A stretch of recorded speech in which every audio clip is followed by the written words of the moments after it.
Hi, I'm Megan O'Quinn with iCEV, and I'm going to be leading this pedagogy session today. I'm going to go ahead and share my screen so that way you can see my slides. This session is titled Shake It Up with Flipped Classroom and Blended Learning Models. Like I mentioned, my name is Megan O'Quinn, and I am the Director of Brand Management at iCEV, which means I help oversee curriculum development. I've also included my Twitter handle on this slide and also my email address. So if you do have any questions after the workshop today, feel free to shoot me an email and I'm happy to answer any questions you might have about the workshop or any questions about iCEV in general.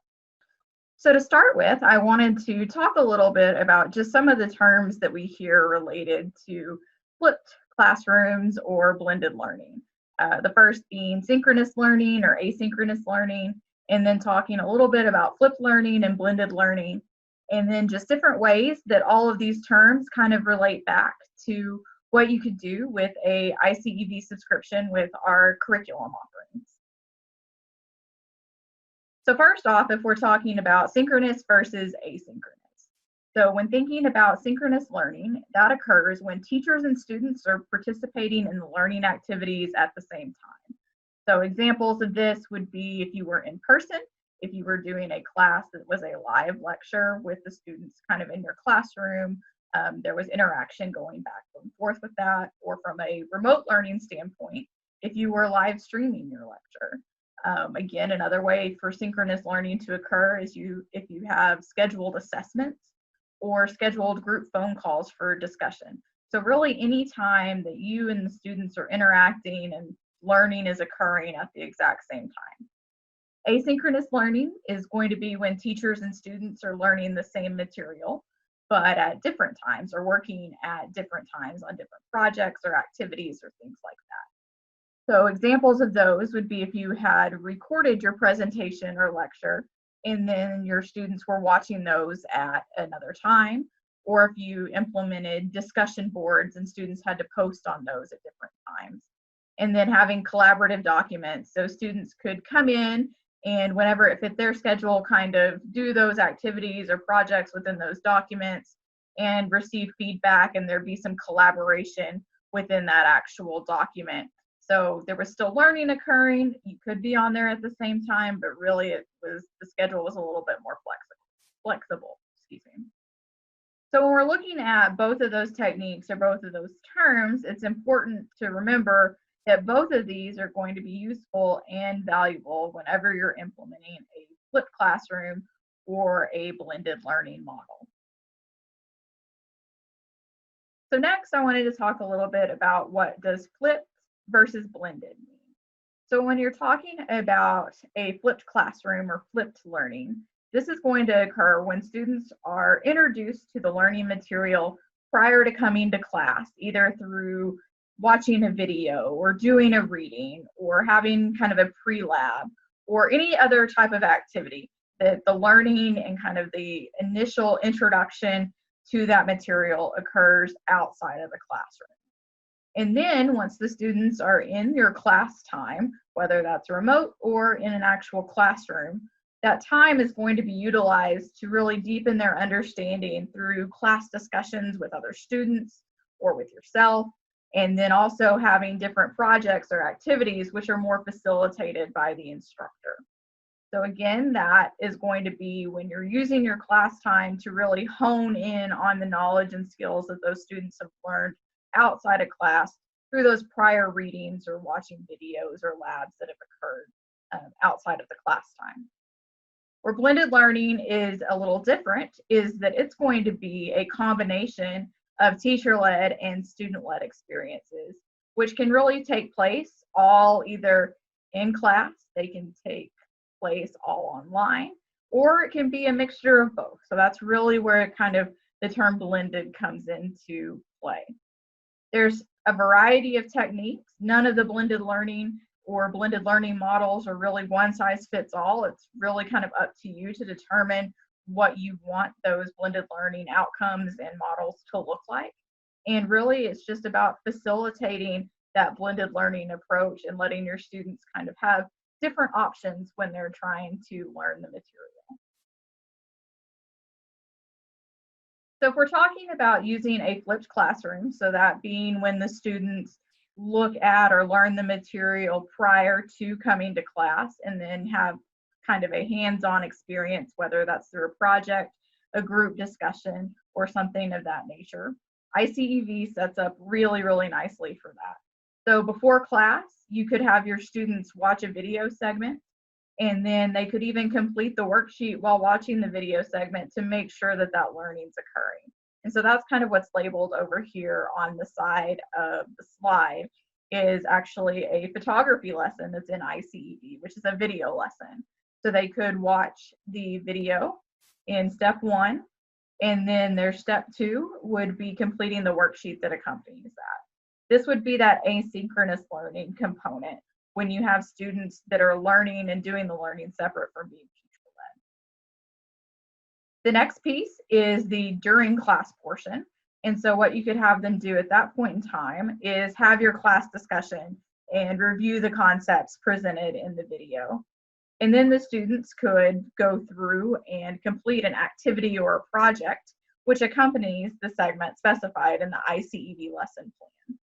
This is when your synchronous learning is going to be occurring. So when all students are learning together, or you've kind of a set scheduled time that this learning is going to be occurring. The next piece you could have them do that fits into the synchronous learning piece is you can have students complete the segments assessment.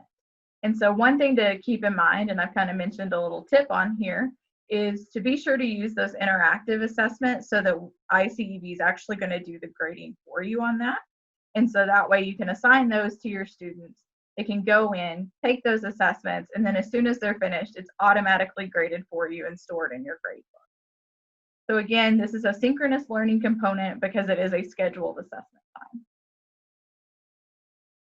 So when you're looking at how do you even plan for implementing this flipped classroom model, one thing that you can use on iCEV is each lesson is going to have a corresponding lesson plan which lays out a potential scope and sequence for each lesson. The lesson plan is not specific for a flipped classroom, but it can be used to assist in planning for utilizing a flipped classroom model. So one of the things that you could do is actually go in and look on the lesson plan and see which video segments are recommended for each class period. You could assign those so that the students would watch those segments prior to coming into class.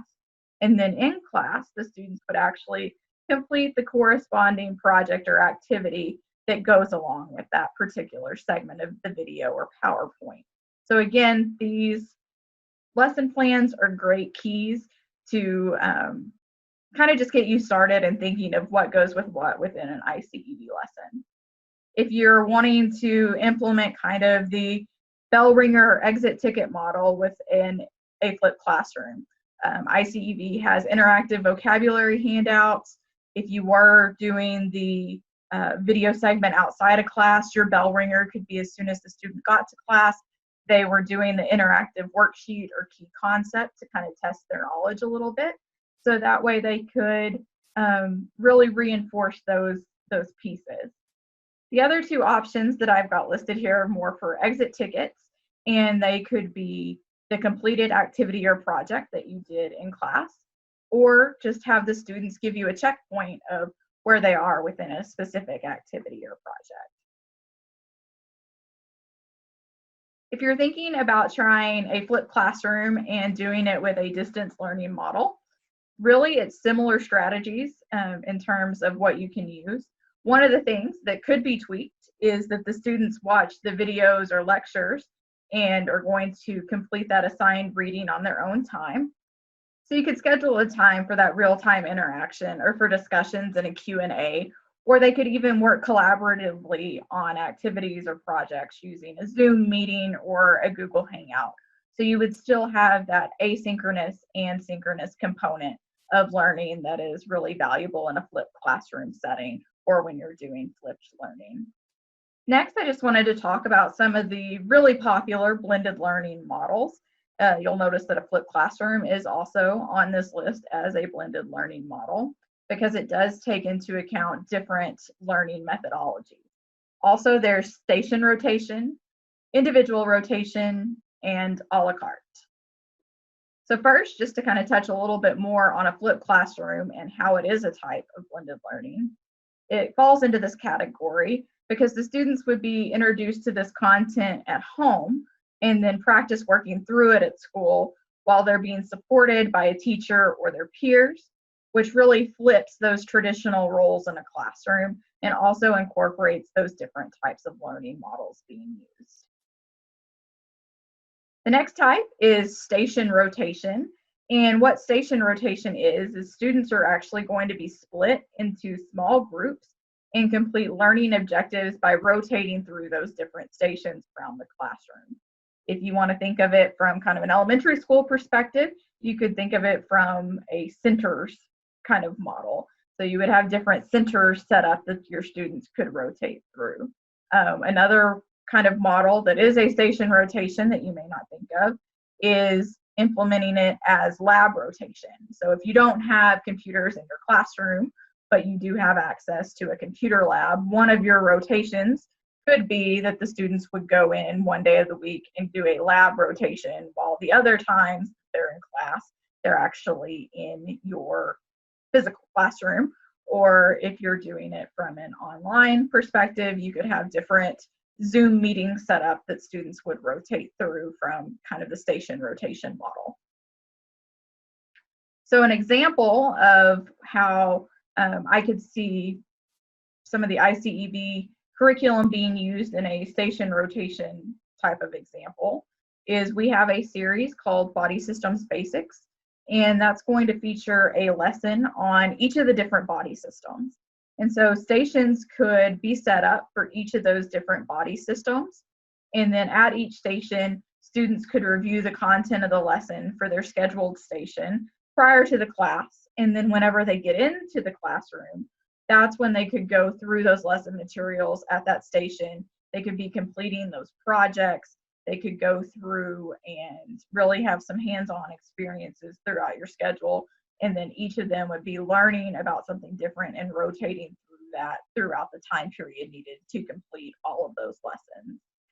The next type is going to be individual rotation. Individual rotation is similar to station rotation, except students are going to rotate through these stations individually through schedules that are set by a teacher. The students do not have to go to all of the stations, typically just the stations that are on their schedule or the rotations that are on their schedule. This is really going to allow for personalization of student learning to help better meet their needs of each student, as the stations are typically designed to match different students' learning styles. So an example with individual rotation with iCEV would be if you think about any of the hands-on type of subjects that appear on the site. So if you're talking about welding or culinary arts, construction, fashion design, teaching nursing skills, all of these really benefit from different learning methods throughout the different topics that are being taught. So you could have, just as an example, these 4 different stations that I've identified here within the slide. You have the iCEV content station, where students can view iCEV content, teaching concepts of the how-to portion of the skill. This could be as simple as them watching that content on their own device, or if you have kind of this all planned out as your week-long set of lessons, you could start out with day 1 being your iCEV content station that all the students are learning individually and going through those different pieces. The next station would be the teacher-led instruction station, where you have it set up in the shop, in the kitchen, in your sewing lab, wherever you're wanting to demonstrate and answer questions and have really that interaction going on with students. All of these stations too could be going on at the same time period, depending on how you're wanting to set up your classroom management scenario. And then the other stations are the individual and the group project stations. Individual stations could be when they complete their online assessments or checks for understanding, or they're doing those individual projects and activities that are accompanying a lesson. Whereas group stations could involve simulating a real work environment and having students demonstrate their hands-on skills that they've learned. through the teacher-led instruction and the iCEV content. So for instance, if we were thinking about this from a culinary arts perspective, their individual station could be learning how to do the different cutting methods that would be used for carrots or for different vegetables. And then a group station could be set up where they're actually having to work with other students in a simulated kitchen in terms of preparing a dish. And so each of them are having to mise en place their own portion of a recipe and then all really work together like they would if it was in a real commercial restaurant. So the individual rotation example can be a great way to use a lot of different teaching methods and still let students have that hands-on component and then also have kind of different modalities that you're meeting with the different rotation stations. The last type that I'm going to talk about is the a la carte method. And this typically occurs when a teacher develops a list of potential activities or projects, and then students choose from those for which ones they want to complete. Students must complete their learning objectives during a set time period or on a specific deadline. For instance, a teacher might provide a list of several different ways to review vocabulary, and then the student is allowed to pick the one that really fits their learning style the best. Or you could give them the option of watching you give your lecture or reading the chapter in a traditional textbook, or watching one of the iCEV videos, or reading student handouts that accompany the different lessons that you're using. If we're looking at iCEV specifically, in the a la carte example, many of our lessons include action plans, which can serve as a to-do list for students. So if you're wanting students to customize or have customized to-do lists of learning objectives, the teacher lesson plan and the student action plan are great places to start. You can provide students with which steps they can choose from or which steps they have to do. And so that way that's already created for you, and you just have to go in and choose which ones you want to give them the options of and which ones would be mandatory for completing those different learning objectives. The other thing that goes along with the iCEV lessons is that many of them offer multiple projects and activities. So if you're looking at trying to implement the a la carte example, you could just go through and let students choose between the different projects and activities offered to test their skills. So you wouldn't have to have them complete every single one of them. They could go through and really just pick the ones that seem interesting to them or ones that you feel like would help them learn the knowledge and skills the best. So if we're just kind of stepping out that a la carte example a little more, there's kind of 3 different steps that I've pulled here. The first step is when they would receive the direct instruction. So watching the video or reading through the presentation, depending upon the lesson. The second step could be that you would allow them to practice vocabulary. And so there's different ways that they can do that. They could use the interactive vocabulary activity on iCEV that would be graded for you. They could complete the 4-corner vocabulary activity that's found in the special populations document on iCEV. Another option that's located there is the create your own vocabulary list option. So all 3 of those would allow them to practice vocabulary, but each student is going to have different preferences as to which one of those would fit them best. So by using the a la carte example, they could just choose the one that they would like to do the most. And then the third piece would be when you're trying to assess their learning. And so this is a kind of pick-2 model. There's 3 options that you've given them. They could complete the segment assessment or select one activity or one project to complete. And so this just really allows them to kind of create their own playlist, if you will, or their own set of learning objectives that they're wanting to meet based on the content that we've created within iCEV. There's several benefits for blended learning. It really allows for more opportunities for one-on-one instruction. It allows students to communicate more with their peers. It makes differentiation on you easier because learning is self-paced and can really be individualized. If a student needs to have something that's more hands-on to help learn, they're able to do that if you're letting them pick between different projects. Or if someone needs to read material rather than hearing it lectured to learn that, they're given that option as well. And also, it just really helps students learn to take charge of their own learning experience.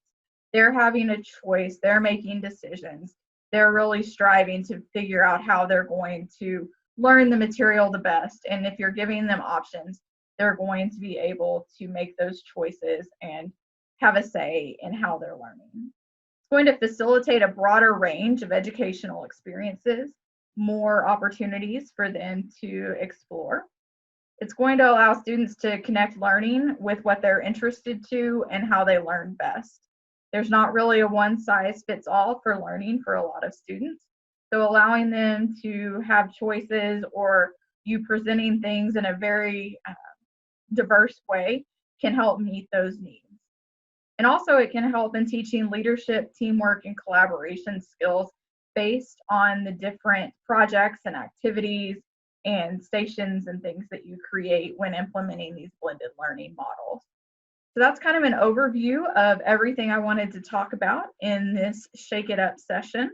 Again, my name's Megan O'Quinn, and I'm going to be happy to answer any of your questions that you have in the Q&A session.